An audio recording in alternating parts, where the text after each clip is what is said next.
Alright, so this is 5.1 Factor Market Basics. Question 1, give an overview of what the factor resource market is and how it's different than the product market. So basically the factor market is where the firms purchase inputs, so it's like the land, capital, labor, and then the product market is where the people purchased like the finished goods and services that the firms are like producing. Okay, question 2, explain what derived demand is and give real life examples. So for derived demand, businesses demand resources like because they need to produce something that the consumers will want. So for the real life example, when there's an increase in demand for something like new houses, there's going to be an increase in demand for something like construction workers because they need to hire more construction workers to meet the demand for all of the new houses. This creates a derived demand for the labor. The next question is, what factors will shift the supply of labor? Examples, and explain why supply equals MRC. One of the factors that shift labor supply is population. So basically, like, more people would mean like more workers, so something like immigration would increase labor supply because like the population of those people coming would increase like the supply for like jobs and the labor that they need. Another one would be education and like skills, because like better training obviously creates more skilled workers. So something like classes to like specialize workers will like make more of them available. Like if it's a trainer in something like a gym, if they're getting like better classes, then they're going to be like more personal trainers available.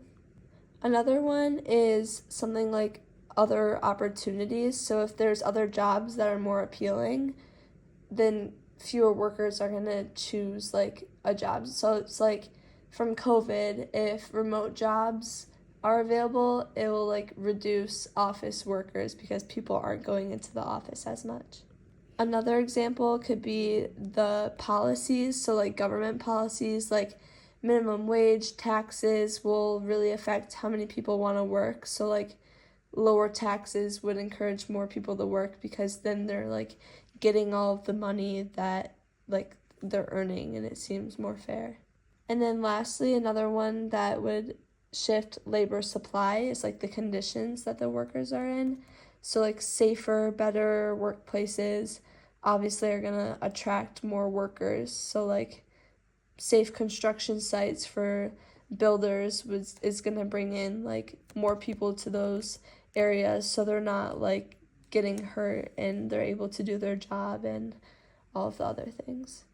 Supply equals the MRC because in a competitive market, the extra cost to hire one more worker, which is the MRC, is just like the wage that you pay them, which matches the supply of the workers. So the next question, what factors will shift the demand for labor?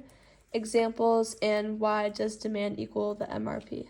So some of the factors that shift demand for labor are like the desire, like the demand for the product. So if people desire more of a product, businesses are going to need more workers. So like higher demand for like things bought at Target is going to increase the demand for Target workers.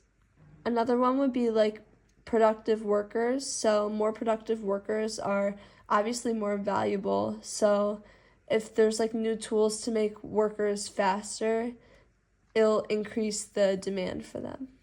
Another one will be the other input costs. So if machines are cheaper, then businesses are probably going to use machines than workers, because like it's kind of like the future of robots replacing people, because if you don't have to pay a robot, then obviously you're going to have them do the work instead of the actual people.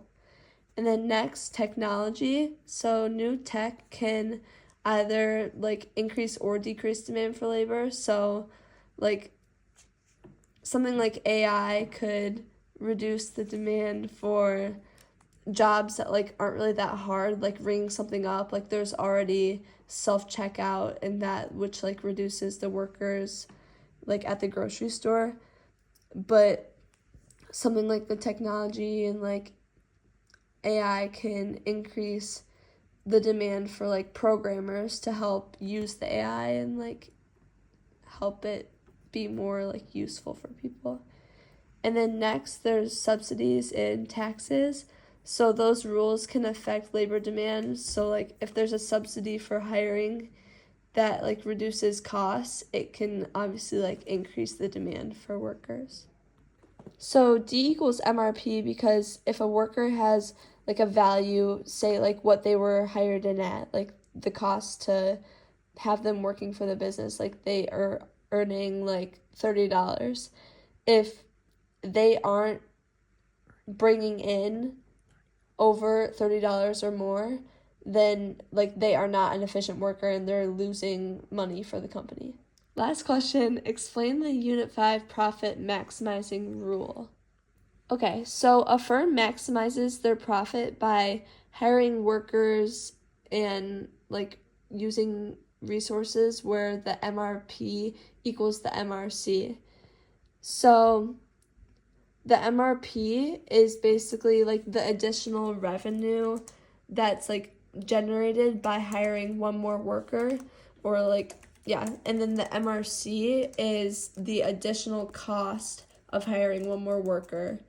So basically if the MRP is greater than the MRC, then the firm can like make more by hiring more workers. But if the MRP is less than the MRC, then the firm needs to hire fewer workers or fire the ones that they have so that they're still like making money. So where you really like want to be like maximizing your profit is where the MRP equals the MRC, because that's the exact point where the firm is getting the most value from like their resources without overpaying their employees.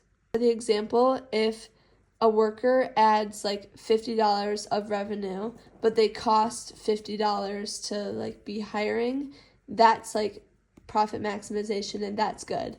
But if they cost $70 and they're still only bringing in $50 of revenue, then the firm is losing and they're gonna have to fire that person in order to like become like efficient again.